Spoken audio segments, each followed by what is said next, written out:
ಆತ್ಮೀಯ H16 news ಅರ್ಥಾತ್ ಸೀತಾರಾಮ್ಗೆ ಸ್ವಾಗತ. ನಾನು ನಿಮ್ಮ MI ಅಥವಾ ಮಲ್ಲಪ್ಪ ಜೋತವರ. ಆದ್ಮೇಲೆ ಅಂತೂ ಇಂತೂ ಸಿದ್ದರಾಮಯ್ಯ ಸರ್ಕಾರ ಓವರ್.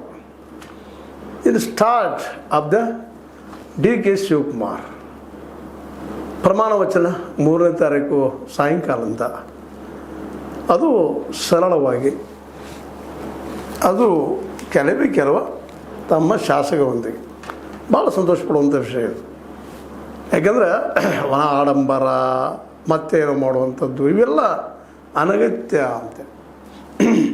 ಸರಳ ಆಡಳಿತಕ್ಕೆ ಸರಳವಾಗಿ ಎಂಟ್ರಿ ಆಗುವಂಥ ಶಿವಕುಮಾರ್ ಅವ್ರ ಮುಂದೆ ದೊಡ್ಡ ಸವಾಲುಗಳಿದ್ದಾವೆ. ಮೊದಲನೇ ದೊಡ್ಡ ಸವಾಲು ಸಿದ್ದರಾಮಯ್ಯರ ಬೆಂಬಲಿತ ಶಾಸಕರನ್ನು ವಿಶ್ವಾಸ ತೆಗೆದುಕೊಂಡು ಜೊತೆಗೆ ಸಿದ್ದರಾಮಯ್ಯನ ಸಹಿತ ವಿಶ್ವಾಸ ತೆಗೆದುಕೊಂಡು ಹೋಗುವಂಥದ್ದು. ಅದು ಅಂದ್ಕೊಂಡಷ್ಟು ಸುಲಭ ಅಲ್ಲ. ಇನ್ನು ಎರಡನೇದು ಭಾಳ ದೊಡ್ಡ ಸವಾಲು ಏನಪ್ಪ ಅಂದರೆ ಬಹು ಪ್ರಮುಖ. ಸಿದ್ದರಾಮಯ್ಯರಿಗಿಂತ ನಾವು ಒಂದು ಕೈ ಮೇಲು ಒಳ್ಳೆಯ ಆಡಳಿತ ಕೊಡುವಲ್ಲೇ ಅನ್ನೋದು ತೋರಿಸ್ಬೇಕಾಗ್ಯದ. ಹಾಗಾದ್ರೆ ಮಾಡಬೇಕಾಗಿದ್ದು ಏನು ಅವ್ರು ಇವತ್ತು? ಎಷ್ಟು ಮಂದಿ ತೊಗೊಳ್ತಾರೋ ಎಷ್ಟು ಮಂದಿ ಬಿಡ್ತಾರೋ ಅವ್ರಿಗೆ ಬಿಟ್ಟಂಥ ವಿಷಯ. ಮುಖ್ಯಮಂತ್ರಿಯ ಒಂದು ಡಿಸ್ಕ್ರಿಷನರಿ ಪವರ್, ಅವರ ಆಲೋಚನೆಗೆ ಅವರ ಒಂದು ನೋಡುವ ದೃಷ್ಟಿಗೆ ಬಿಟ್ಟಂಥ ವಿಷಯ. ಹೇಳ್ಬೋದು ಇವತ್ತು ಅವ್ರನ್ನ ತೊಗೊಳ್ರಿ ಇವ್ರನ್ನ ತೊಗೊಳ್ರಿ ಅಂತೇಳಿ. ಮತ್ತು ಇದರಲ್ಲಿ ಹೈಕಮಾಂಡ್ ಅಂತ ಹಸ್ತಕ್ಷೇಪ ಮಾಡೋದು ಗ್ಯಾರಂಟಿ. ಯಾಕಂದರೆ ಹೈಕಮಾಂಡದ ಆಶೀರ್ವಾದದಿಂದ ಇವತ್ತು ಇವರು ಮುಖ್ಯಮಂತ್ರಿ ಆಗಿದ್ದಾರೆ.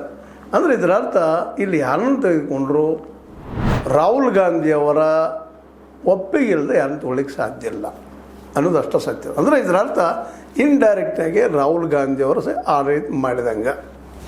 ಇದರಲ್ಲಿ ಎರಡು ಮಾತಿಲ್ಲ. ಇಂಥ ಒಂದು ಸಂದರ್ಭದಲ್ಲೇ ಭಾಳ ಕಷ್ಟದ ಕೆಲಸ ಇರ್ತದೆ, ತಂತಿ ಮೇಲೆ ನಡೆದಂಗೆ ಇರ್ತದೆ. ಎಲ್ಲರನ್ನೂ ಒಪ್ಪಿಸ್ಕೊಂಡು ಹೋಗುವಂಥ ಜವಾಬ್ದಾರಿ ಇವತ್ತು DK ಶಿವಕುಮಾರ್ ಅವ್ರ ಮೇಲದ.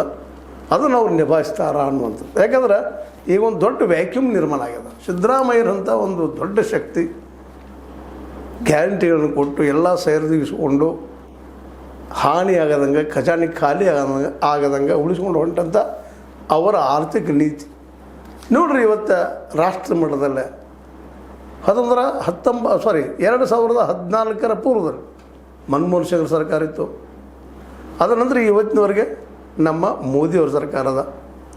ಈ ಇಬ್ಬರ ಮಧ್ಯದಲ್ಲಿ ಏನು ಡಿಫ್ರೆನ್ಸಸ್ಸು ನಾವು ಅನ್ಬೋದು. ಇಲ್ಲ ಮೋದಿಯವ್ರ ಬಗ್ಗೆ ಏನೂ ಮಾತಾಡ್ರಿ, ಏನು ತಪ್ಪಿಲ್ಲ. ಅದು ಸಿಂಪಲ್ಲಾಗಿ ಕೇಳುವಂಥದ್ದು ಇಷ್ಟ. ಆವತ್ತಿನ ರೂಪಾಯಿ ಮೌಲ್ಯ ಎಷ್ಟಿತ್ತು ಮೊದಲೇ ದೊಡ್ಡ ಪ್ರಶ್ನೆ. ಆವತ್ತಿನ ಡೀಸೆಲ್ ಪೆಟ್ರೋಲ್ ಬೆಲೆ ಎಷ್ಟಿದ್ದು ಮೂಲಭೂತ ಪ್ರಶ್ನೆಗಳಿವೆಲ್ಲ. ಆವತ್ತು ಎಷ್ಟು ಸಾಲಿತ್ತು, ಇವತ್ತು ಎಷ್ಟು ಸಾಲದ, ಆವತ್ತು ಪ್ರಗತಿ ಏನಿತ್ತು, ಇವತ್ತು ಪ್ರಗತಿ ಏನಿದೆ, ಇವು ಜಸ್ಟ್ ನಾವು ಒಮ್ಮೆ ನೋಡಿಬಿಟ್ರೆ ಗೊತ್ತಾಗಿಬಿಡ್ತದೆ. $115 $125 ಪರ್ ಬ್ಯಾರಲ್ ಇದ್ದಾಗ $70 ಲೀಟರ್ ಈ ಏನಪ್ಪ ಅಂತಂದರೆ ಪೆಟ್ರೋಲು, $60 ಲೀಟರ್ ಡೀಸೆಲ್ ಮಾಡಿದ್ರು. ಗ್ಯಾಸ $450 ಇತ್ತು. ನೋಡ್ರಿ, ಇದು ಮಾರ್ಕೆಟ್ ತುಟ್ಟಿದ್ದ ಮಾತು ಆ ಸಂದರ್ಭದಲ್ಲಿ.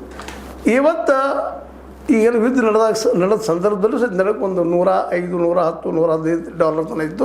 ಈಗ ಮಾತ್ರ ಡೌನ್ ಆಗಿದೆ ಬ್ಯಾರಲ್ಗೆ. ಕ್ರೂಡ್ ಆಯಿಲ್, ಕಚ್ಚಾ ಎಣ್ಣೆ ಇವತ್ತು 100 ಒಳಗದ.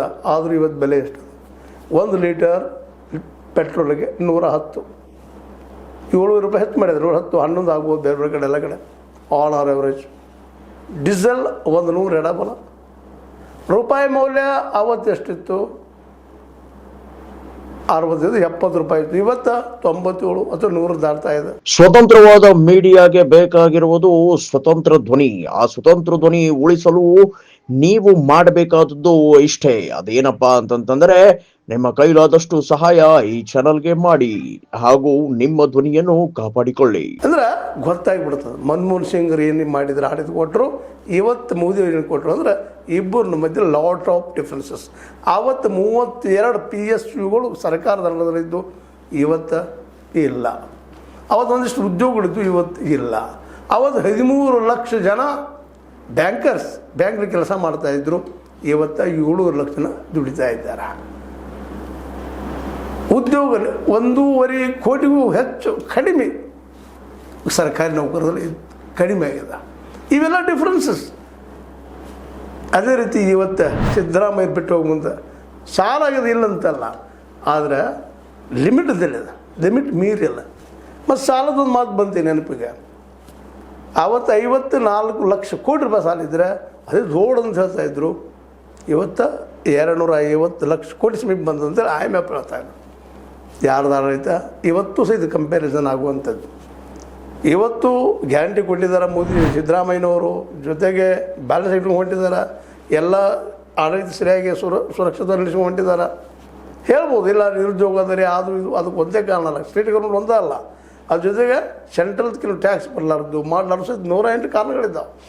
ಇಬ್ಬರು ಹೊಣೆಗಾರನ ಮಾಡೋಣ ನಾವು, ಇಲ್ಲಂತಲ್ಲ. ಯಾಕಂದ್ರೆ ನಿರುದ್ಯೋಗ ಬಹುಮುಖ್ಯ ಸರ್ಕಾರ, ನಾಲ್ಕು ಸರ್ಕಾರದ್ದು ಅದ, ಮುಖ್ಯ ಸರ್ಕಾರದ್ದು ಅದ, ಇಲ್ಲಂತದ್ರಲ್ಲಿ ಎರಡು ಮಾತಿಲ್ಲ. ಆದರೆ ಇಷ್ಟನ್ನಾದ್ರೂ ಉಳಿಸ್ಕೊಂಡು ಹೋಗ್ಲಿಕ್ಕೆ ಆಗ್ತದೆ DKC ಅವರು ಅಂತೇಳಿ.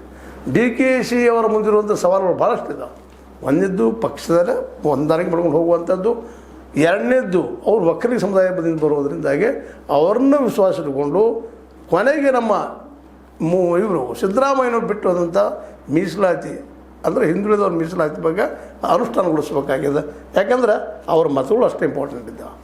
ಈಗಾಗಲೇ ನಿಮ್ಗೆ ಗೊತ್ತದ ಕಾಂತರಾಜ್ ವರದಿ ಆಗಿರ್ಬೋದು, ಮಧುಸೂದನ್ ನಾಯ್ಕರ ವರದಿ ಆಗಿರ್ಬೋದು, ಅವ್ರ ವರದಿ ಪ್ರಕಾರ ಲಿಂಗಾಯತರು ಮತ್ತು ಒಕ್ಕಲಿಗರು ಕಡಿಮೆ ಇದ್ದಾರೆ ಅನ್ನೋದು ಸ್ಪಷ್ಟ ಅದ, ದಾಖಲೆಗಳ ಸಹಿತ ಅದ. OBC ಮತ್ತು SC ST ಎಲ್ಲ ಕೊಟ್ಟಿದ್ರೆ ಹೆಚ್ಚು ಅದನ್ನು ಗೊತ್ತದ. ಅವ್ರ ವಿಶ್ವಾಸ ಗಳಿಸ್ಕೋಬೇಕಾಗ್ಯದ, ಅವ್ರನ್ನೂ ವಿಶ್ವಾಸ ತೆಗೆದುಕೊಳ್ಬೇಕಾಗ್ಯದ. ಇವೆಲ್ಲ ಕೆಲಸಗಳ ಜೊತೆಗೆ ಉದ್ಯೋಗಗಳನ್ನು ಕೊಡಬೇಕಾಗ್ಯದ, ನಿರುದ್ಯೋಗ ನಿವಾರಣೆ ಮಾಡಬೇಕಾಗ್ಯದ. ಮೊದಲು 2.80 ಜನರಿಗೆ ಉದ್ಯೋಗ ಕೊಡಬೇಕಾಗ್ಯದ.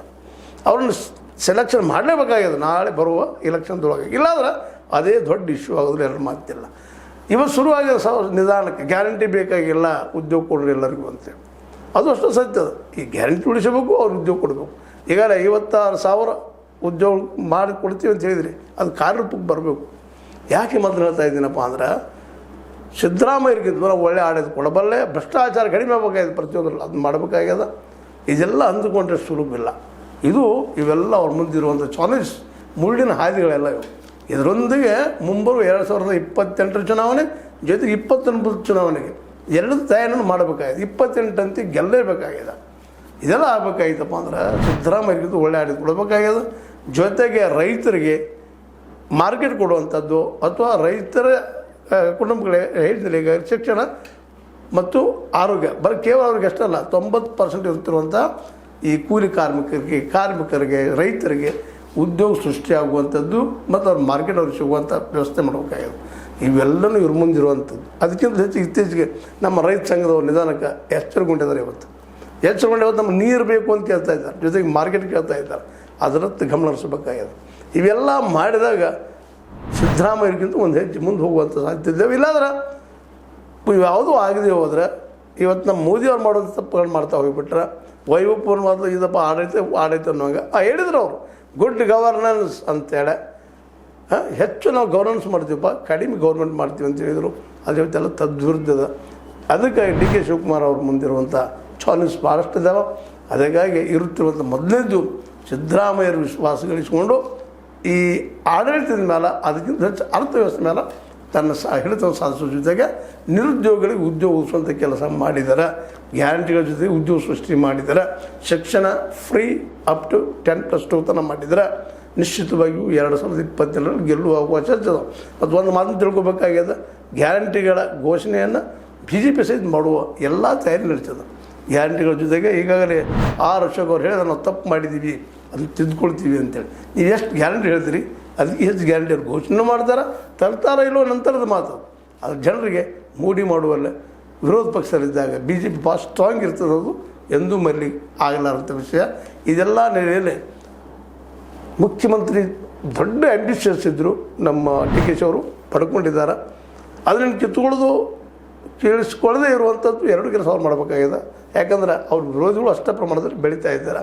HD ಕುಮಾರಸ್ವಾಮಿಗಳು ಆಗಿರ್ಬೋದು, BJP ಆಗಿರ್ಬೋದು, ಅದೇ ಕಾಲಕ್ಕೆ ಪಕ್ಷದೊಳಗಿರುವಂಥ ಅವ್ರ ವಿರೋಧಿಗಳಾಗಿರ್ಬೋದು, ಯಾವುದಕ್ಕೂ ಎಲ್ಲರನ್ನೂ ಒಪ್ಪಿಸಿಕೊಂಡು ಎಲ್ಲರೂ ವಿಶ್ವಾಸ ತೆಗೆದುಕೊಂಡು ಈ ಕೆಲಸ ಮಾಡಿದರೆ ಮುಂದಿನ 2022 ಗೆಲ್ಲಬಹುದು. ಕೇವಲ ಗ್ಯಾರಂಟಿ ಹೇಳಿ ಗೆಲ್ತೀವಿ ಅನ್ನುವಂಥ ವಿಶ್ವಾಸ ಇವತ್ತು ಉಳಿದಿಲ್ಲ. ಫ್ರೀ ಎಜುಕೇಷನ್, ಫ್ರೀ ಮೆಡಿಷನ್ ಇವೆರಡನ್ನು ಮಾಡೋ ಜೊತೆಗೆ ರೈತರಿಗೆ ಮಾರ್ಕೆಟ್ ಮಾಡಿಕೊಡುವಂಥ, ನೀರಾವರಿ ಮಾಡಿಕೊಡುವಂಥ ಕೆಲಸ ಮಾಡಿದರೆ 2022 DKC ಅವರು ಅವ್ರ ಸರ್ಕಾರ ಗೆಲ್ಲುವ ಸಾಧ್ಯತೆ. ಮುಂದಿನ ದಿನಗಳಲ್ಲಿ ಕಾಂಗ್ರೆಸ್ ಆಡಳಿತಕ್ಕೆ ಬರೋ ಸಾಧ್ಯತೆ ಇದಾವೆ. ಇವಿಲ್ಲಪ್ಪ ಅಂತಂದ್ರೆ ಮತ್ತು ಗೋವಿಂದ ಆಗುವಂಥ ಎಲ್ಲ ಅವಕಾಶಗಳಿದ್ದಾವೆ. ಯಾಕಂದರೆ ಈ ಸಲ ಅಷ್ಟು ಸುಲಭಕ್ಕೆ ಬಿಟ್ಟು ಕೊಡೋದಿಲ್ಲ ಬಿ ಜೆ ಪಿಗರು. ಅವ್ರ ಜೊತೆಗೆ SIR ಅದ, EVM ಅದ, EVM ಜೊತೆಗೆ VVPAT ನೀವು ಹಚ್ಚಿಸ್ಬೇಕು. ಅದನ್ನು EVM ವೀಕ್ ಆಗಬೇಕಾಗಿತ್ತು ಅಂದರೆ ಅದಕ್ಕೆ ಹೋರಾಟ ಮಾಡಬೇಕು. ಅದನ್ನು ಮಾಡೋದು ಅಷ್ಟೇ ಮುಖ್ಯ ಅದ. SIRದಲ್ಲಿ ನೀವು ಮೊದಲು ಕೇರಳ ಮತ್ತು ತಮಿಳುನಾಡ್ದಂಗೆ ಅದನ್ನು ಅಗ್ದಿ ಪರ್ಫೆಕ್ಟಾಗಿ ಮಾಡಬೇಕಾಗ್ಯದ. ಇಲ್ಲಪ್ಪ ಅಂತಂದ್ರೆ ವೆಸ್ಟ್ ಬೆಂಗಾಲ್ದಲ್ಲಿ ಅಂಥ ರಿಸಲ್ಟ್ ಇಲ್ಲೂ ಆಗೋ ಸಾಧ್ಯತೆಗಳಿದ್ದಾವೆ. ಮತ್ತು ಇರ್ಷೆ ಸಾಧಿಸೋದ್ರಲ್ಲಿ BJPಗೆ ಭಾಳ ಮುಂದೆ ಅನ್ನೋದಕ್ಕೆ ಇವತ್ತು ವೆಸ್ಟ್ ಬೆಂಗಾಲ್ದಲ್ಲಿ ನಡೆಯುತ್ತಿರುವಂಥ TMC ಕಾರ್ಯಕರ್ತರ ಮೇಲೆ, TMC ನಾಯಕರ ಮೇಲೆ ಆಗುತ್ತಿರೋ ದಾಳಿಗಳನ್ನು ನೋಡಿದ್ರೆ ಮೋಸ್ಟ್ಲಿ ಇಲ್ಲೂ ಅದಾಗ್ಬೋದು ಮುಂದಿನ ದಿನದಲ್ಲಿ, ಗೊತ್ತಿಲ್ಲ. ಅದಕ್ಕೆ ಸಿದ್ದರಾಮಯ್ಯರ ಅನುಭವ ತೆಗೆದುಕೊಂಡು DK ಅವರು ಪ್ರತಿ ಹೆಜ್ಜೆನ ಮುಂದಿಟ್ಟು ಹೋದ್ರೆ ಅವ್ರಿಗೂ ಸುಖ, ರಾಜ್ಯಕ್ಕೂ ಸುಖ. ಜೊತೆಗೆ ಹೇಳಿದಂಥ ವಿಷಯಗಳನ್ನು ಗಮನ ಹರಿಸ್ಬೇಕಾಗಿ ಹರಿಸಿದ್ರೆ ಇನ್ನಷ್ಟು ಆಡಳಿತಕ್ಕೆ ಸಮೀಪ ಆಗುವಂಥ ಸಾಧ್ಯತೆಗಳಿದ್ದಾವೆ. ನೋಡೋಣ. ಒಂದು ಕಡೆ ಮಾತು ಹೇಳುವಂಥದ್ದು, ಈ SIR ಸೋಲ್ತೀವಿ ಅನ್ನೋ ಭಾವನೆ ತೆಗೆದಾಕೆ ಕೇರಳದಲ್ಲೇ ಮತ್ತು ತಮಿಳುನಾಡಿನಲ್ಲೇ ಮಾಡಿದಂಥ ಕೆಲಸ ಇಲ್ಲಿ ಮಾಡಿದರೆ ಅಷ್ಟು ಸುಲಭ ಅಲ್ಲ. ಅವರು ಈ ಇದು SIR ಬೆಳೆಸಿಯೂ ಗೆಲ್ಲೋದು ಅನ್ನೋ ಮಾತನ್ನು ನೆನಪಿಟ್ಕೊಂಡು ಹೆಜ್ಜೆ ಇಡಲಿ ಅನ್ನೋಂಥ ಮಾತು ಹೇಳ್ತಾ, ಇದು ನಿಮ್ಮ ಲೈಕ್ ಆಗಿರ್ಬೋದು. ಲೈಕ್ ಮಾಡಿ, ಶೇರ್ ಮಾಡಿ, ಕಾಮೆಂಟ್ ಮಾಡಿ, ಜೊತೆ ಸಬ್ಸ್ಕ್ರೈಬ್ ಮಾಡಿ. H16 ನ್ಯೂಸ್ ಅರ್ಥಾತ್ ಸಿದ್ದರಾಮಯ್ಯ ಸತ್ಯ ಕೈಗೊಂಡು ವಂದನೆಗಳು. ಆತ್ಮೀಯ ಸಾರ್ವಜನಿಕರಲ್ಲಿ H16 ಅರ್ಥಾತ್ ಸೀತಾರಾಮದಿಂದ ಒಂದು ಮನವಿ. ಈ ಸಂಸ್ಥೆ ಭ್ರಷ್ಟಾಚಾರ, ಅನ್ಯಾಯ, ಅತ್ಯಾಚಾರಗಳಿಂದ ನೊಂದವರ ವೇದಿಕೆ. ಅನ್ಯಾಯಕೋರರ, ಭೂಗಳ್ಳರ, ನಶಾ ಸಾರಾಯಿ ಮಾಫಿಯಾಗಳ ವಿರುದ್ಧದ ಧ್ವನಿ. ರೈತರ, ಕೂಲಿಕಾರ, ಕಾರ್ಮಿಕರ, ಬಿದ್ದ ಸಮುದಾಯ ಜನರ ಧ್ವನಿ. ಬೆಂಬಲವಾಗಿ ನಿಂತು ತನುಮನ ಧನದ ಸಹಾಯಕ್ಕೆ ಸಾರ್ವಜನಿಕರಲ್ಲಿ ಕೋರಿಕೆ. ದಾನದ ಸಹಾಯ ನೀಡಿ ಸ್ವಾತಂತ್ರ್ಯ ಪತ್ರಿಕೋದ್ಯಮ ಉಳಿಸಿ ಬೆಳೆಸಿ. ವಂದನೆಗಳು. ತಮ್ಮನ್ನೇ ನಂಬಿರುವ ಮಲ್ಲಪ್ಪ ಇ ಜೋತಾವರ್. ಈ ಕೆಳಗಿನ QR ಸ್ಕ್ಯಾನ್ ಮಾಡಿ ಅಥವಾ ಈ ನಂಬರ್ ಅಂದರೆ 7411402405ಗೆ ಇಲ್ಲ 9686864852ಗೆ ನೀವು ಫೋನ್ಪೇ ಮಾಡಿ, ಪೇಟಿಎಮ್ ಮಾಡಿ ಅಥವಾ ಇನ್ನಾವುದೇ ಮಾಧ್ಯಮದಿಂದ ಗೂಗಲ್ ಮೂಲಕ ಸಹಾಯ ಮಾಡಿ ಈ ಪ್ರಾಮಾಣಿಕ ಪತ್ರಿಕೋದ್ಯಮವನ್ನು ಉಳಿಸಿ ಅಂತ ಮತ್ತೊಮ್ಮೆ ಮನವಿ. ವಂದನೆಗಳು.